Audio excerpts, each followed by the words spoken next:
US News and World Report, Wharton School of University of Pennsylvania, dan konsultan global BAV Consulting merilis peringkat negara terbaik di tahun 2017. Terpilihnya Donald Trump menjadi Presiden Amerika Serikat dan kemudian Brexit, keluarnya Inggris dari Uni Eropa, menjadi faktor yang menentukan perubahan peringkat di tahun ini. Peringkat disusun dari 80 negara berdasarkan 9 indikator utama seperti ada kualitas hidup, kemudian kekuasaan, kemudahan berusaha, kemudian kewirausahaan, hingga kewarganegaraan.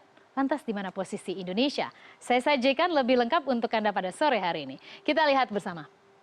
Dan ini adalah negara-negara terbaik sepanjang tahun 2017.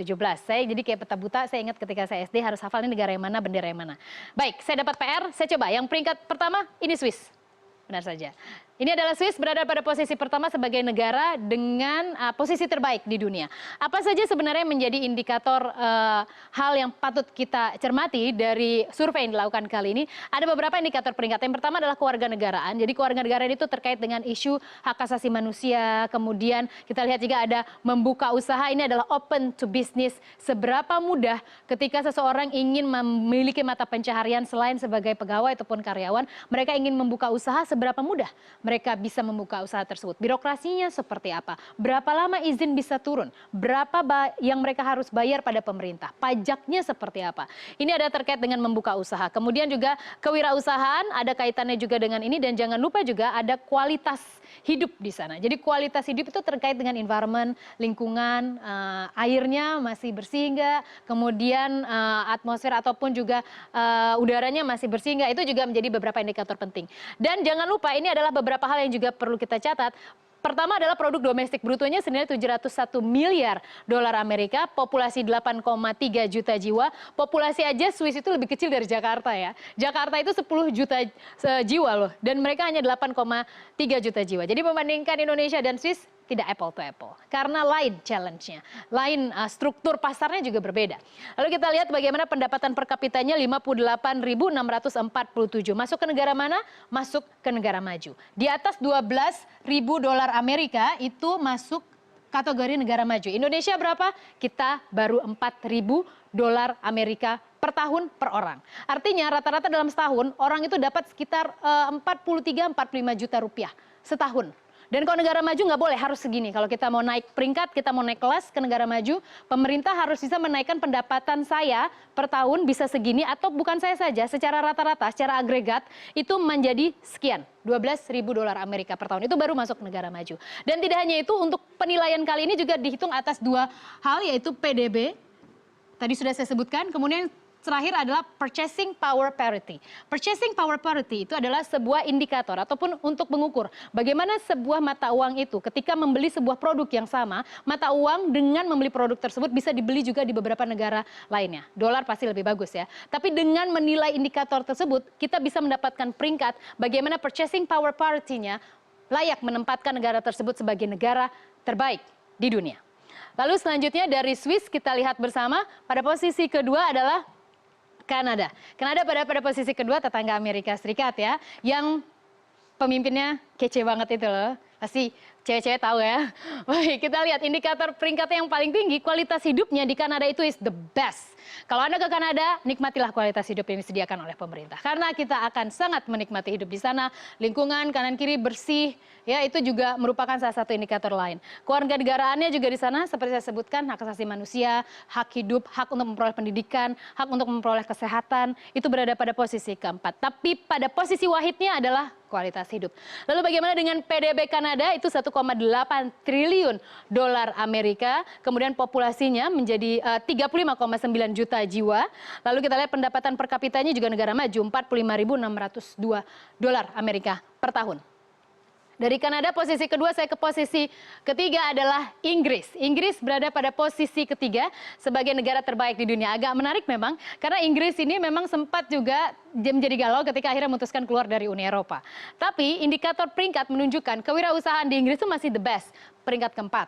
Kemudian kekuasaan di sana, jadi bagaimana seorang penguasa tersebut bisa membuat sebuah kebijakan, birokrasinya seperti apa, itu berada pada posisi keempat. Lalu pengaruh budaya, jangan lupa, Inggris ini merupakan salah satu bosnya Commonwealth ya. Jadi kolonialisasi Inggris itu ada di mana-mana, tapi mostly mereka mendapatkan sebuah jaminan yang cukup baik. Kita lihat beberapa negara persemakmuran di Inggris biasanya mendapatkan paling kecil saja beasiswa ke Inggris saja lebih gampang gitu loh. Jadi memang hal-hal tersebut mempengaruhi budaya. Karena India misalnya ya, paling mereka memiliki hubungan yang sangat dekat dengan London walaupun punya sejarah masa lalu yang tidak begitu baik karena dijajah. Tapi paling tidak pengaruh budayanya itu hidup. Bahasa aja deh. Kita bahasa kedua selain bahasa ibu bahasa Indonesia adalah bahasa Inggris kan. Berada pada posisi kelima. PDB Inggris 3 triliun dolar Amerika dengan populasi 65,1 juta jiwa dan pendapatan per kapita 41.499 dolar Amerika per tahun. Lalu saya ingin ke sini. Mengapa kita menarik membahas Amerika Serikat? Amerika Serikat itu anjlok 4 peringkat setelah Trump terpilih sebagai presiden Amerika Serikat. Kita lihat kekuasaan Trump untuk kekuasaan sendiri masih berada pada posisi pertama, tapi pengaruh budaya posisi ketiga, kewirausahaan posisi ketiga. Tapi dari 11 indikator utama itu turun menempatkan Amerika Serikat dari posisi 3 itu langsung turun menjadi posisi 4 turun menjadi posisi 7. Jadi anjlok posisinya. Meskipun memang PDB-nya ya jelas lah ya, Amerika adalah ekonomi terbesar di dunia, 17,4 triliun rupiah, populasinya kita lihat lebih gede dari Indonesia, 312,4 juta jiwa dan pendapatan per kapitanya gila ya, 56.084 dolar Amerika per tahun. Jadi kalau dibandingkan dengan Indonesia, berapa tuh? Nggak dapat 10%-nya aja nggak ada gitu. Jadi betapa nikmatnya tinggal di negara tersebut. Kita nggak akan khawatir hak-hak kita untuk sekolah, untuk dapat kesehatan, pelayanan publiknya baik, pendapatan per kapita segini. Siapa yang nggak mau tinggal di sana ya? Makanya Trump sekarang tampaknya agak sangat hati-hati untuk imigran. Saya akan lebih spesifik ke bendera ini, merah putih, bendera kita, tempat di mana kita dilahirkan. Ternyata Indonesia berada pada posisi ke-39, tapi kita membaik. Indonesia naik peringkatnya dari posisi ke-42. Sip. Dari posisi ke-42, kita naik posisinya menjadi posisi 39. Artinya apa? It's a good news. Artinya beberapa peringkat itu coba membaik. Kita lihat indikator membuka usaha itu membaik ke posisi 21. Paket kebijakan ekonomi yang dirilis oleh pemerintah ada 14 paket. Meskipun banyak mempertanyakan implementasinya, tapi paling tidak itu menjadi salah satu indikator dan kita membaik posisinya. Lalu kita lihat motor ekonomi dunia kita peringkat ke-27.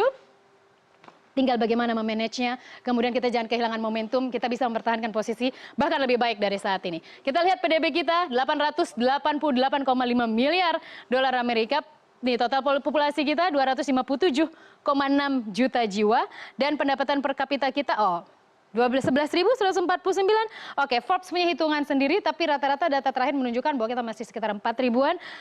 Saya mencoba mengutip 11.149 dolar Amerika per tahun.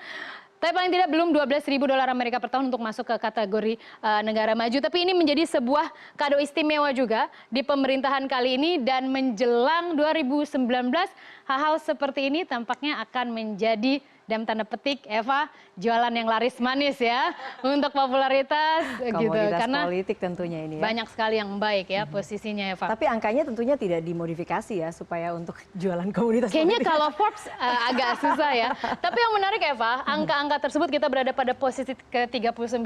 Kadang-kadang tidak bisa juga terlalu kita percaya pada angka-angka tersebut karena kalau tanah tempat di mana kita dilahirkan kadang-kadang romantisme itu tidak bisa sekali ya, ya. Karena tidak bisa tidak bisa diuangkan oleh angka apapun gitu ya. Apalagi jadi tidak tertarik untuk pindah ke Swiss, ke Kanada yang katanya pemimpin negaranya itu sangat diidolakan para wanita. Ganteng ya katanya.